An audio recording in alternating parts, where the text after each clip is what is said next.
सबको जय मसीह की। दोस्तों, आज हम एक ऐसे भविष्यवक्ता के बारे में जानेंगे जिसकी मृत्यु आज भी एक रहस्य बना हुआ है। उसका नाम है मूसा, जिसने लाल सागर को दो हिस्सों में बांटा, जिसने परमेश्वर के साथ आमने सामने बात की और जिसने इसराइलियों को गुलामी से बाहर निकाला। लेकिन क्या आप जानते हैं कि ऐसे महान व्यक्ति की मृत्यु और उसके दफनाने की कहानी कितनी रहस्यमयी है? आइए इस कहानी को गहराई से अध्ययन करते हैं। दोस्तों, व्यवस्था विवरण की पुस्तक 34 अध्याय में हमें मूसा की मृत्यु का विवरण मिलता है।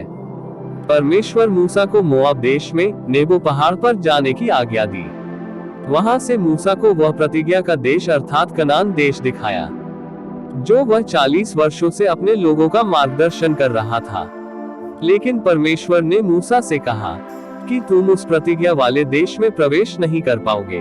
आप सोच रहे होंगे क्यों? दरअसल 40 साल की इस यात्रा में एक मौका ऐसा आया था जब इजरायली पानी के लिए परमेश्वर से शिकायत कर रहे थे। परमेश्वर ने मूसा को चट्टान से बातें करने के लिए कहा था ताकि उसमें से पानी निकले, लेकिन मूसा ने क्रोध में आकर चट्टान को अपनी लाठी से 2 बार मारा। इस अवज्ञा के कारण परमेश्वर ने फैसला किया कि मूसा प्रतिज्ञा के देश में प्रवेश नहीं करेगा।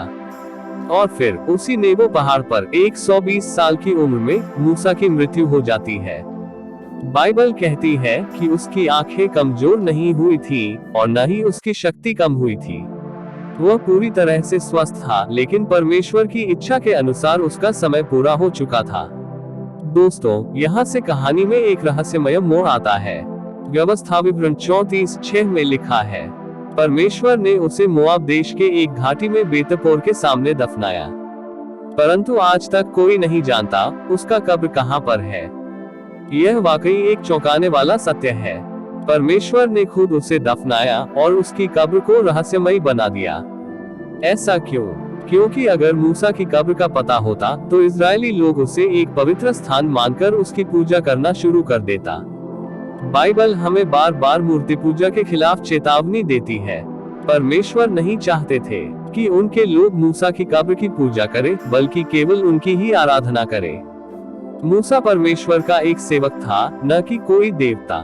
दोस्तों, बाइबल के एक और रहस्यमयी वचन में यहूदा 1:9 में हमें एक और जानकारी मिलती है। वहां लिखा है कि प्रधान स्वर्गदूत मीकाएल ने शैतान से मूसा के शव के लिए वाद विवाद किया और उससे झगड़ा किया। वचन यह दर्शाता है कि मूसा का शरीर कितना महत्वपूर्ण था। शैतान शायद मूसा के शरीर को प्राप्त करके उसे मूर्ति पूजा के लिए इस्तेमाल करना चाहता था, लेकिन मीकाएल ने परमेश्वर के आदेश पर उसे रोका। इस घटना से यह भी संकेत मिलता है कि मूसा को शायद मृत्यु के बाद परमेश्वर ने जीवित कर दिया था। बाइबल में कई बार मूसा को यीशु का एक प्रकार माना जाता है। मूसा ने इस्राएल को गुलामी से मुक्ति दिलाई, यीशु ने हमें पाप की गुलामी से मुक्ति दिलाई। मूसा ने वादा किए गए देश में प्रवेश नहीं किया, जबकि यीशु ने हमारे लिए स्वर्ग के राज्य का मार्ग खोला। यीशु पतरस, याकूब और यूहन्ना के सामने मूसा और एलियाह दिखाई देते हैं और यीशु से बातें करते हैं। एलियाह को तो स्वर्ग में उठा लिया गया था, लेकिन मूसा तो मर चुका था। उसकी उपस्थिति इस बात का प्रमाण देती है कि परमेश्वर ने मूसा को कब्र में नहीं रहने दिया, बल्कि उसे मृत्यु पर जय देकर एक नई देह प्रदान की। इसीलिए आज तक मूसा की मृत्यु एक रहस्य बना हुआ है। दोस्तों, बाइबल में ऐसे कई रहस्य हैं जो हमें परमेश्वर के असीम ज्ञान और प्रेम को समझने में मदद करते हैं। आपको क्या लगता है? क्या मूसा का फिर से जीवित होना एक रहस्य है या यह परमेश्वर की योजना का हिस्सा था? अपने विचार नीचे कमेंट में जरूर बताएं। प्रभु आपको आशीष दे। आमीन।